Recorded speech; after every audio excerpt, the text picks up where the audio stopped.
Bon, maintenant, alors on va parler de Dieudonné. J'ai failli le tuer à 2 reprises. La première fois, on était à Paris, j'étais avec 2 potes que j'ai pas envie de citer. On était devant son théâtre, on voulait foutre le feu. Après j'ai dit non, venez on réfléchit. J'ai dit on a déjà du sursis à cause de l'histoire du feu pour la moto là. Qu'est-ce qu'on va faire? Toi tu vas trouver une moto, toi tu trouves un flingue, moi je conduis, toi tu tires. Tu vois, on était 3. On fait ça la semaine prochaine. Il y a un mec qui dit vas-y, moi je m'occupe de trouver le flingue et la moto. L'autre il va tirer et moi je conduis. Mais au dernier moment on l'a pas fait. J'avais pas envie, je me suis dit c'est trop hardcore, on va se faire retrouver. Et par contre, à un moment j'ai vraiment voulu le tuer. Enfin là j'avais déjà envie de le tuer, mais je l'ai pas fait au dernier moment. Mon pote il a pas voulu, moi non plus. On a changé d'avis. Mais la deuxième fois, j'étais en Grèce avec Karen et là j'allais vraiment le tuer. Je vais vous expliquer. J'étais en Grèce avec Karen et un soir, je vois une vidéo de Dieudonné qui dit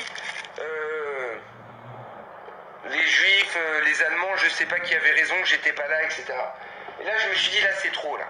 Là j'ai dit je vais le tuer et je me suis juré dans ma tête de le tuer quoi qu'il arrive, que je m'en battais les couilles. J'ai dit à ma meuf comme ça. J'ai dit à ma meuf, écoute ce qu'on va faire. On va partir en Israël. Une fois qu'on sera installé, je vais prendre un billet pour Paris et je vais l'empoisonner. J'avais déjà prévu le plan. C'était quoi mon plan? C'était de prendre une pizza, de prendre des tracts, d'aller les mettre dans la boîte aux lettres de Dieudonné. Des tracts avec écrit pizza style italien, première commande gratuite pour essayer et tout. Je suis sûr il aurait essayé. Un numéro de téléphone, il commande, je passe chez Pizza Hut, je prends une pizza, je mets du poison dessus, toute sa famille elle est morte. Alors j'avais envie de faire ça. Mais après,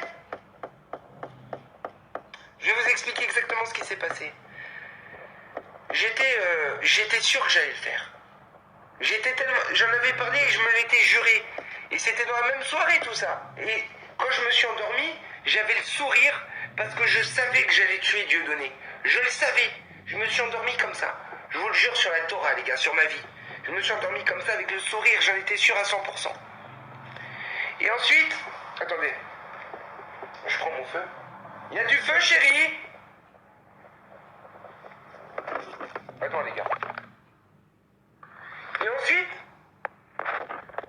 le lendemain matin, ma meuf ici présente m'appelle parce qu'il y a un mec qu'on connaît pas qui lui a parlé sur Facebook et qui lui a dit regarde, j'ai trouvé une faille sur le site de Dieudonné. Sur cette page, et il nous a montré un lien avec des failles SQL. Mais il n'y avait pas de faille sur le truc de Dieudonné, et lui il avait juste essayé de faire 1 plus 1, comme il y a écrit sur Wikipédia, un truc de débile, tu vois. Il n'y avait pas de faille sur ce get. Mais par contre, la seule page qu'il m'a donnée, je sais pas pourquoi, j'ai une inspiration divine, je venais de me réveiller, et j'ai testé sur une variable en post. C'est-à-dire c'est pas du get, tu rajoutes pas derrière id un slash, une apostrophe pour vérifier, c'est en post, bref peu importe. Je teste et je vois que je sors toute la base de données de Dieudonné. 10 000 noms frère, même plus. Tous les queneliers, tous les machins. Et là, je me suis dit, Dieu me l'a donné. J'en étais persuadé. J'ai dit, j'ai plus besoin de le tuer. Dieu m'a trouvé tellement brave. Il savait que j'allais le tuer. Je vous jure, sur la tête de ma mère, il m'est arrivé une autre chose comme ça, attendez. Je me suis dit, c'est pour ça qu'il s'appelle Dieu.